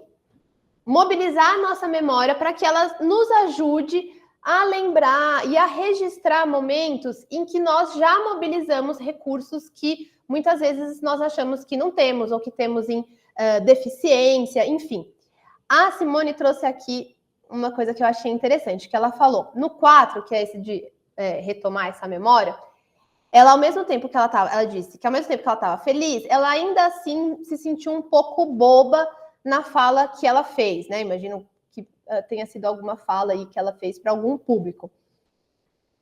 Por certo que as nossas memórias né, a nossa vivência não vai ser perfeita, não vai ter um momento ali irretocável. Muitas vezes a gente sente coisas ambíguas, mas aqui a ideia de vocês assentarem essa memória seja uma memória que esse recurso que vocês querem ter nesse momento desafiador estava presente maiormente ao que geralmente vocês acham que conseguem mobilizar esse recurso. Então, pode ser que não seja uma memória aí perfeita. Bom, eu estava feliz, imagino que seja alguma fala que ela fez, que ela se sentiu bem, mas ao mesmo tempo ela pode ter se sentido um pouco boba em alguns momentos. Tudo bem, o que importa é que essa memória que vocês vão descrever, que vocês vão tentar mobilizar, que vocês vão tentar retomar nessas situações desafiadoras, que nessa memória esse recurso esteja presente em abundância. Entendeu a dinâmica? Ah, que bom, Simone, obrigada. E a ideia é, então, que com esses detalhes bastante evidentes, a gente crie um gesto físico que nos remeta a esse recurso que a gente quer mobilizar nessa situação de desafio. Então, um gesto que vocês possam, nas falas que vocês estiverem fazendo, nos espaços que vocês estiverem fazendo, que vocês possam replicar e que, ao fazer esse gesto, vocês consigam mobilizar essa memória, vocês consigam voltar para esse lugar. Eu tenho um gesto meu que eu faço nos momentos mais desafiadores e que está bastante relacionado com o que acho que a Gabriela trouxe, dessa questão das situações, né, dos espaços que são muito masculinizados, em que os homens estão muito mais presentes. Eu achava, quando primeiro eu fui para a sociologia, que é a minha segunda formação, que eu ia estar assim, num espaço com menos contradições, né, em que essas discriminações iam estar menos presentes. Ledo, engano. Também está muito presente e às vezes até mais do que no âmbito do direito. Então, eu, da mesma maneira que eu sou do direito do trabalho, eu sou da sociologia do trabalho, que é também uma área da sociologia bastante masculina, em que há muitos homens, né? Porque a gente vai tratar de economia política e é algo que, nossa, os homens adoram, né? Economia política. Então, muitas vezes, para que eu seja levada mais a sério, para que eu consiga fazer com que a minha pesquisa seja ouvida, seja considerada, eu gosto muito de fazer um gesto que me remete a momentos da minha vida em que eu fui mais assertiva, em que eu consegui comunicar coisas muitas vezes difíceis, né? Porque quando a gente está falando de relações de trabalho, a gente está falando de exploração, a gente está falando de diversas situações, inclusive de violência. Então, eu tenho um gesto que quando eu quero ser bastante assertiva, eu quero tentar aí trazer um pouco mais a atenção das pessoas, que eu faço assim. Que eu acho que isso, sabe, eu estou falando alguma coisa ali da sociologia do trabalho, não sei, e eu faço assim porque eu acho que isso me traz essa memória desses momentos de debates, inclusive, bastante acalorados, bastante polêmicos, em que eu consegui colocar a minha visão e que, bom, você vai discordar de mim, mas você vai ter que levar o que eu estou falando em consideração. Você não vai somente, vou fingir que ela não está aqui, que ela não falou nada, tal. Então, essa é uma ferramenta, gente, novamente, aqui a gente não está falando em nenhum milagre, a gente não está, não estou aqui querendo substituir nenhum outro espaço da psicologia, da psicanálise, enfim, mas que é essa ferramenta que a gente pode mobilizar. Então, quando eu estiver num congresso acadêmico de sociologia do trabalho, lá, expondo a minha pesquisa, e eu achar que os colegas ali estão um pouco desconsiderando o que eu estou falando, e eu estou achando que eu não estou sendo muito bem considerada porque eu sou mulher, porque eu não estou sendo muito bem ouvida, eu faço esse gesto, e esse gesto me traz um pouco mais de segurança, de compostura, de eu tô aqui, eu tô falando e eu sei tanto quanto vocês.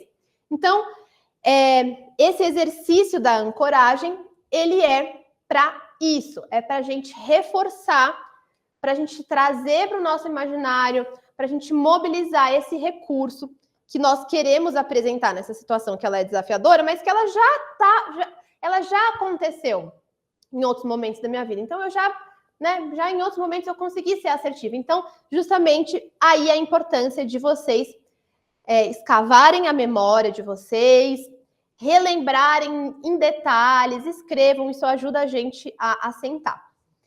E aí, essa âncora você vai poder ativar no momento que você achar que precisa. Essa é a ideia, então, da ancoragem. E aí, nós entramos no tópico da argumentação convincente, que é algo que todos nós do direito queremos muito, convencer o juiz de que estamos certos e a parte contrária está errada em seus pleitos. E aqui nós podemos observar também algumas estratégias de comunicação que podem aí contribuir para a nossa argumentação ser mais convincente. Nós temos essa estratégia que chama bombas da intuição, que é a seguinte: bom, qualquer metáfora, um recurso linguístico, deixa eu tirar a setinha daqui, que vai tornar a nossa conclusão mais plausível. Então, a nossa argumentação ela pode ganhar mais força se ela for quebrada em algumas partes menores e que todas elas sejam convincentes. Isso, essas bombas de intuição, nos ajudam a fazer com que a nossa conclusão seja mais plausível. Então, a gente vai usar como ponto de partida aquilo que a nossa plateia vê de forma muito clara como verdade, ou que tenha sido provado, né, que esse ponto de partida ele é verdadeiro a partir da nossa argumentação, de tal maneira que o que nós queremos mostrar é que se A é verdadeiro, então nós podemos concluir por B. E aí eu trago aqui um exemplo. Bom, a gente sabe que algumas pessoas que emagreceram fizeram musculação. Isso é um ponto de partida um tanto quanto evidente, né? A gente passa, eu, por exemplo, não sou da galera da academia, admiro quem é, mas eu não sou. Mas eu passo aí na frente das academias, eu vejo o pessoal lá, musculoso, não sei o quê. Isso é um ponto de partida, é verdade, né? Aqui um pouco, não tem como a gente dizer que se a pessoa for fazer exercício, quanto mais exercício ela fizer, mais flácida ela será. Não, né?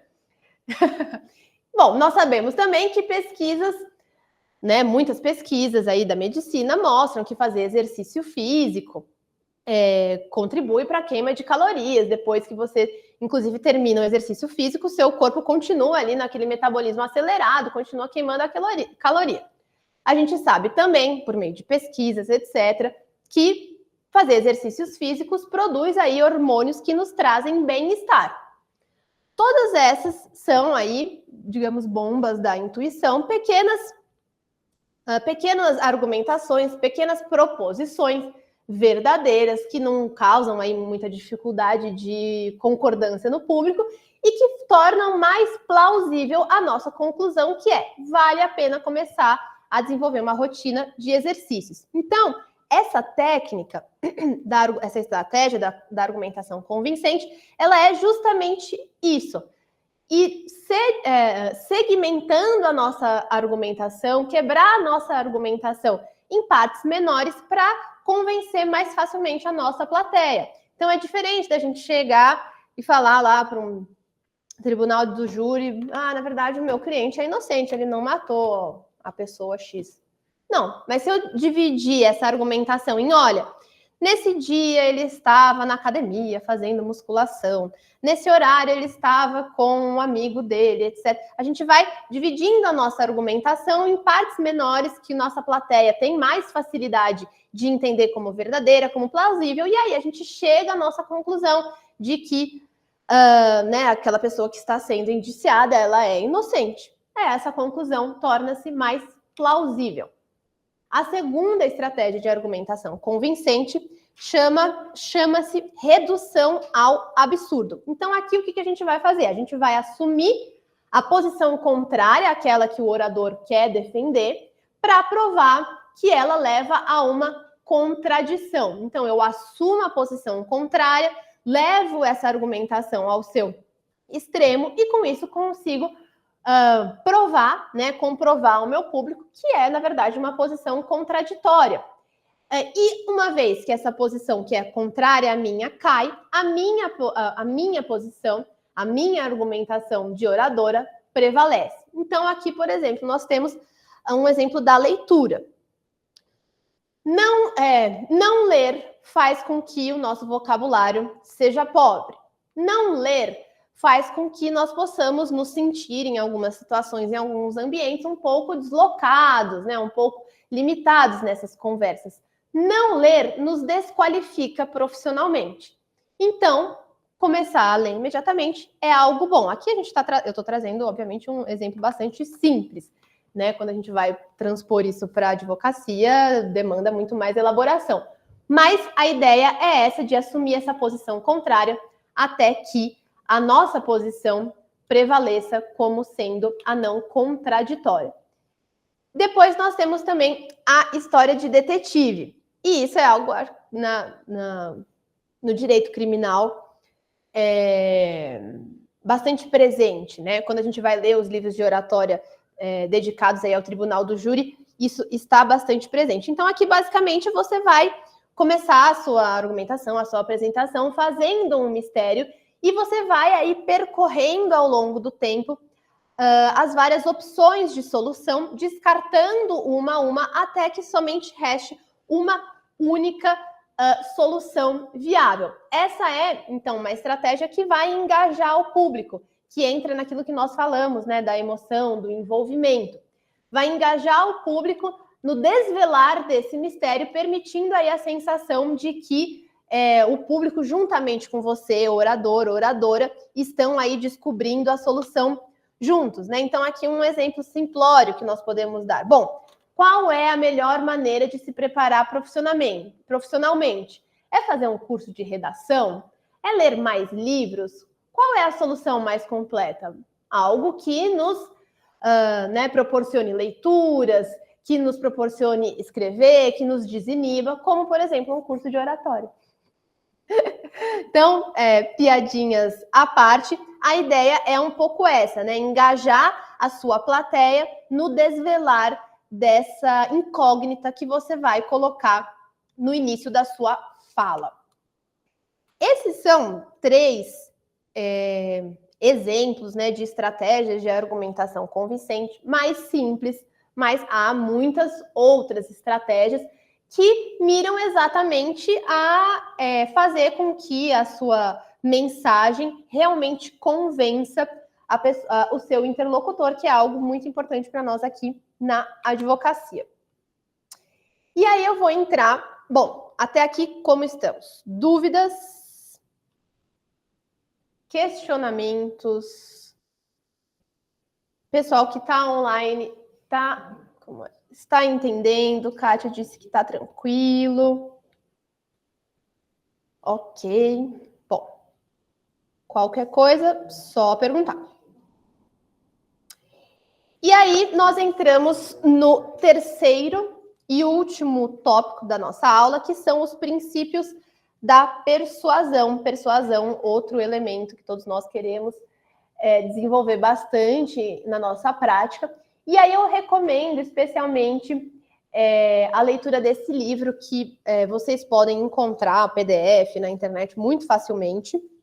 Eu só não posso passar para vocês por questões de direitos autorais, mas fica a dica para pesquisarem na internet, que é As Armas da Persuasão, do Robert Cialdini, que vai ser aí a literatura base, que vai ser referenciada por todos os outros autores da temática para falar em persuasão.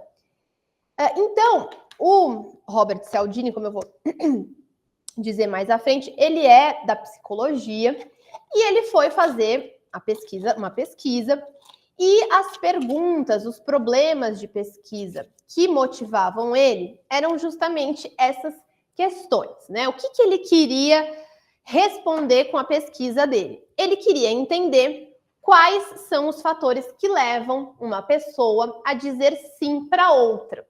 Que técnicas que são exploradas para que, né, esses fatores que levam ao convencimento estejam presentes. Por qual razão? Por que um pedido que é feito de uma determinada maneira, ele pode ser negado, ao passo que, se ele for feito de outra forma, ele pode ser aceito.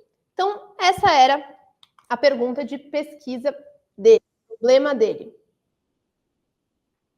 Elisângela, os links das chamadas estão no começo do chat aí da conversa. Então, se você subir lá em cima, você vai encontrar.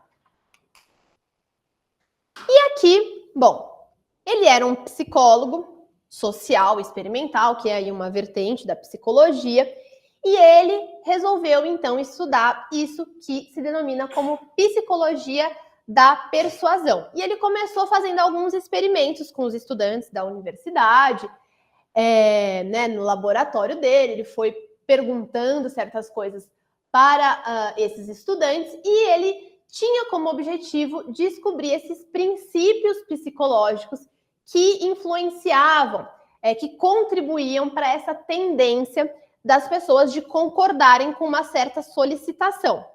Ele foi elaborando a pesquisa dele e, num determinado momento, ele chegou à conclusão que, para entender essa psicologia da persuasão, ele precisava aumentar ali o âmbito de estudos dele, não bastava somente entrevistar os estudantes da universidade, e ele foi investigar isso que ele chama de profissionais da persuasão. Então, essas pessoas que vão mobilizar esses princípios no seu cotidiano e que vão, inclusive, aplicar esses princípios sobre ele mesmo, né? Então, quem nunca foi aí interpelado por um vendedor muito hábil e acabou comprando, assinando qualquer coisa que, na verdade, não precisava, não queria, não estava nem passando pela sua cabeça. Exatamente, exato. Nunca usou, ficou lá na prateleira. Não, eu vou usar, nunca usou. Então, ele foi investigar esses profissionais da persuasão justamente para entender como que essas pessoas utilizam, mobilizam essas técnicas de convencimento. E, a partir dessas entrevistas, ele fez também uma observação participante, enfim, mobilizou diversas técnicas de pesquisa. Ele acabou por enquadrar essas técnicas em 6 categorias básicas. E cada uma dessas categorias ele vai fazer essa correlação com princípios psicológicos fundamentais que comandam aí a nossa conduta. E esses 6 princípios são a reciprocidade, a coerência, a aprovação social, a afinidade, a autoridade e escassez. Então, cada um desses princípios, ele é aí esmiuçado, analisado pelo Robert, na sua capacidade de produzir nas pessoas um consentimento que seja automático e impensado, essa propensão a dizer sim. E ele vai fazer uma ressalva bastante interessante e importante para todos nós, de que cada vez mais na sociedade moderna, né, nós somos aí, todos nós sabemos, bombardeados com muitas informações, com muitos estímulos, e cada vez mais, então, o Robert coloca que essa propensão a esse consentimento automático e impensado estaria presente, porque justamente corroboraria, né, para que a gente lide com essas situações de bombardeio de informações, de ritmo muito acelerado. Então, tudo isso para dizer, né, da importância de conhecer esses princípios. E aí ele vai, então, tratar desse processo de persuasão, entendendo esse processo como aquele em que a pessoa, o indivíduo, é aí compelido a concordar com uma solicitação e que diz, né, esse processo de persuasão sobre essa tendência humana a uma reação automática, a mobilização de um atalho. E isso, por que eu estou falando de tudo isso, né? Por que isso é interessante para nós aqui na oratória? Porque, justamente, se nós queremos persuadir o nosso interlocutor, nós podemos mobilizar esses princípios para tentar justamente ativar uma reação mais facilitada, né, ao estímulo que nós, à solicitação, enfim, ao requerimento, a questão que nós estamos querendo engajar o nosso público. E aí, então, ele vai falar que esse conjunto de características que desencadeiam o consentimento, esse conjunto de características pode ser usada como uma arma de influência, justamente para influenciar as pessoas. Conhecendo esses princípios, nós podemos utilizá-los como ferramentas na nossa oratória. Tendo em vista o avançar da nossa aula, eu não vou conseguir entrar pormenorizadamente em todos esses princípios, vou só fazer uma explanação introdutória sobre eles, porque eu quero muito passar um exercício que eu proponho que vocês façam em casa, tá? Então, o primeiro desses princípios é o da reciprocidade, que todos nós conhecemos, enfim, é dando que se recebe, esse jargão aí, que faz com que nós sintamos essa pressão para retribuir aquilo que nos foi dado, né? Então, essa situação, essa posição de precisar retribuir, nos coloca em um lugar de maior vulnerabilidade, porque a gente não quer ficar em dívida, a gente quer quitar aí todas as nossas dívidas. Então, dar algo antes de pedir outra coisa como retribuição é aí uma tática da persuasão. Então, o que o Robert está dizendo quando ele fala em reciprocidade é justamente dessa tática que vai ser bastante mobilizada por muitos profissionais de dar algo antes de pedir uma retribuição. Então, quem nunca recebeu ali uma amostrinha grátis, né? Aí você vai estar ali fazendo suas compras no supermercado, aí tem ali uma amostra grátis de um refrigerante, uma coisa nova lá, você, ai, nossa, de graça, né? Quem não gosta, né, de uma coisinha de graça? Vou ali pegar aí a vendedora, muito hábil nas suas palavras, fala, não, então compra aqui 3 latinhas desse refrigerante. Aí você fala, não, imagina, né?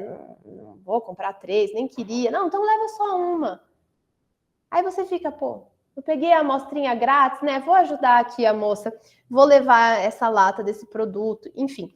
Então, um pouco a ideia é essa, de fazer com que a pessoa seja convencida, né? Seja persuadida ali do seu requerimento, uma vez que você começou aquele diálogo, aquela interação, dando algo para essa pessoa que coloca ela nesse lugar de precisar retribuir. E a gente sabe que muitas das vezes esses favores iniciais nem são solicitados, mas esse princípio da persuasão, né, esse princípio psicológico que o Robert está tratando, também se aplicaria nessas situações. Então, ele vai dizer que uma das razões para a eficácia da reciprocidade como esse dispositivo para obter o consentimento de outra pessoa é a sua força esmagadora, muitas vezes capaz de produzir uma resposta positiva a um pedido que, não fosse essa sensação de gratidão, com certeza seria recusado. Então, é isso o que ele está querendo, salientar ao tratar da reciprocidade. E que também pode ser usada junto com isso que ele coloca da rejeição seguida de recuo, que é isso que eu tentei explanar com o exemplo do supermercado, né? Então, em vez de você prestar esse primeiro favor que estimula, né, um favor em retribuição, o indivíduo pode fazer essa concessão inicial que vai estimular essa concessão retribuidora. Então, essa técnica da rejeição seguida do recuo é justamente essa pressão para retribuir numa medida menor a que inicialmente você pediu. Você pede, né, para a pessoa comprar ali 3 latinhas, aquilo parece um pouco exagerado, bom, eu nem queria comprar refrigerante, mas uma latinha, tudo bem, eu faço essa concessão que é um pouco menor. Até aqui, temos dúvidas? Deu para entender esse princípio da reciprocidade? Acho que tudo bem.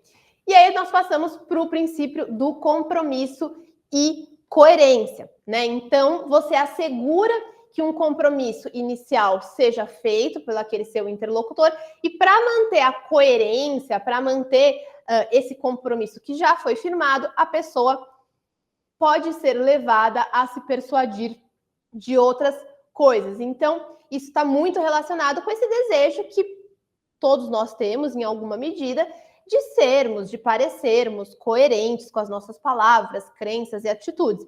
Então, se você faz uma pessoa se comprometer, fazer um compromisso público de que,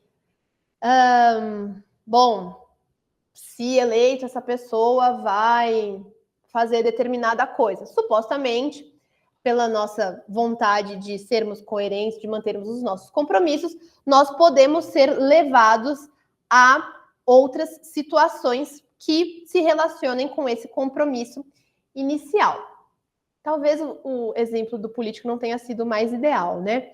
Mas, supostamente, as pessoas querem parecerem compromissadas, coerentes. Então, esse segundo princípio da persuasão diz sobre isso, né? Uma vez que você toma ali uma decisão por um compromisso, esse compromisso tende a se auto-perpetuar e a acarretar novos compromissos.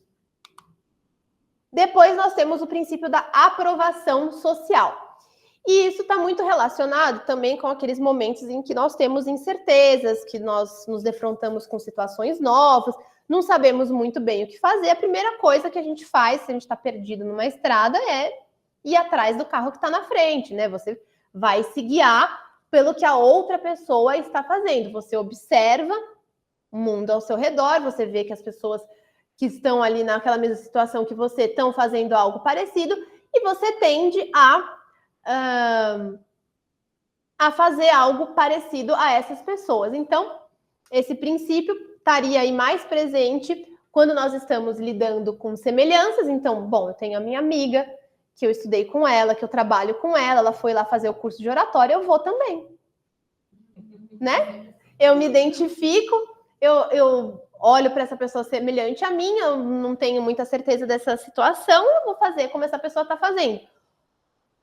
E aqui, né, eu acho que o exemplo mais elucidativo é esse das compras pela internet, né? Eu não sou muito adepta de compras pela internet, porque eu gosto de pegar coisa assim e ver.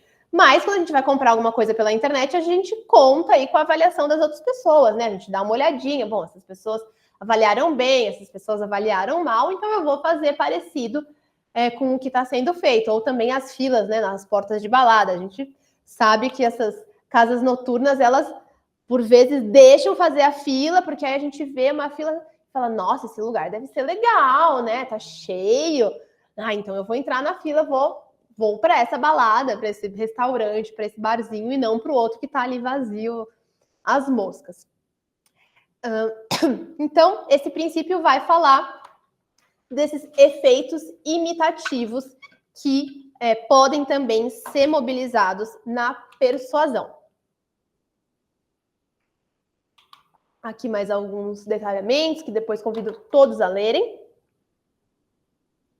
Aí nós temos o quarto princípio, que é o da afeição. Então, nós sabemos, né, que as pessoas elas vão preferir concordar com aquelas pessoas que elas já conhecem, de quem elas gostam um pouco mais. Então, esse princípio vai nos dizer que a afeição do nosso público vai contribuir para a sua persuasão. Então, tanto no sentido das pessoas que já são conhecidas, de quem nós já gostamos, mas aí outros elementos que são mobilizados, né? Quem nunca foi super elogiado pela vendedora do vestido, falando, nossa, você tá linda, você tá uma diva com esse vestido. E aí você se sente a Beyoncé e fala, eu vou comprar o vestido então. E assim você é persuadido. Estou trazendo aqui, né, gente, obviamente, um exemplo mais descontraído, mas isso também está presente, né? Por exemplo, no Tribunal do Júri do Direito Criminal, obviamente que o Ministério Público vai tentar criar ali alguma afeição com o júri, né? Você não vai chegar para o júri e falar, vocês são desqualificados, vocês não estão entendendo, Não, você vai tentar criar ali uma relação melhor com essas pessoas. Depois nós temos o princípio da autoridade, que acho que é incontornável para todos nós, né? Então, nós sabemos que pedidos aí feitos por autoridades tendem a ser cumpridos, tendem a ser satisfeitos, justamente porque a gente, né, vê nessa pessoa legitimidade para fazer esse pedido e isso vai contribuir aí para a construção das preferências das pessoas. Então, novamente, né, a aderência à autoridade pode ocorrer dessa forma impensada, criando esses atalhos, né? Quantas situações, infelizmente, nós já, na sociedade brasileira, vivenciamos de, enfim, né, verdadeiras ilegalidades que são cometidas por profissionais que teriam autoridade, porque estão ali cumprindo ordens, enfim, porque estão ali sob o manto de uma autoridade que lhes confere uma suposta legitimidade, mas que depois, passado o evento, né, a gente vai ali analisar com maior atenção e percebemos que, na verdade, aquilo que foi feito não deveria ter sido feito, mas que aqui entra esse princípio da autoridade. E aí o Robert ele vai destacar a questão dos títulos, das roupas, dos automóveis, né? Enfim, esses símbolos de autoridade que vão despertar em nós uma maior propensão a aderir de forma automática e impensada.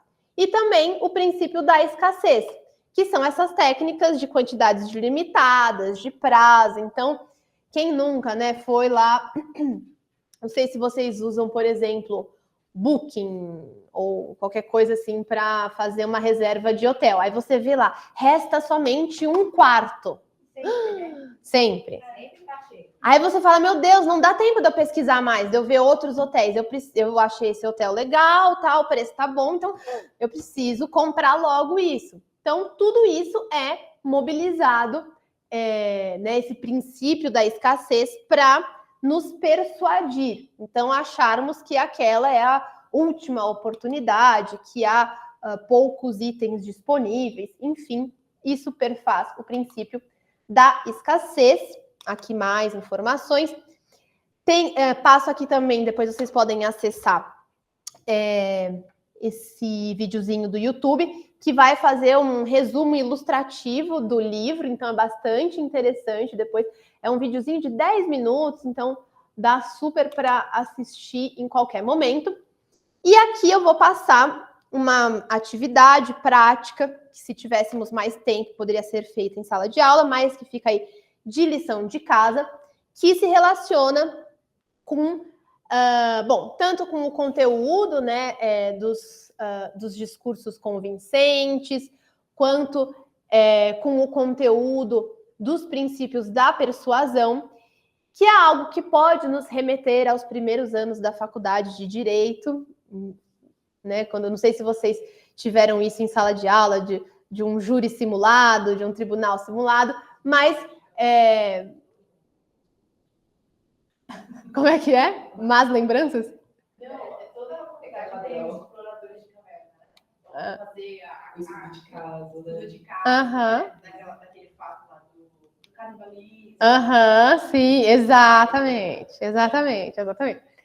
Mas aqui né, um exercício que vocês podem fazer sozinhos na casa de vocês, que é preparar essas apresentações aí de alguns poucos minutinhos contra e a favor de algum assunto abaixo. E como que a gente pode desenvolver uma argumentação que seja mais convincente? Será que a gente pode voltar?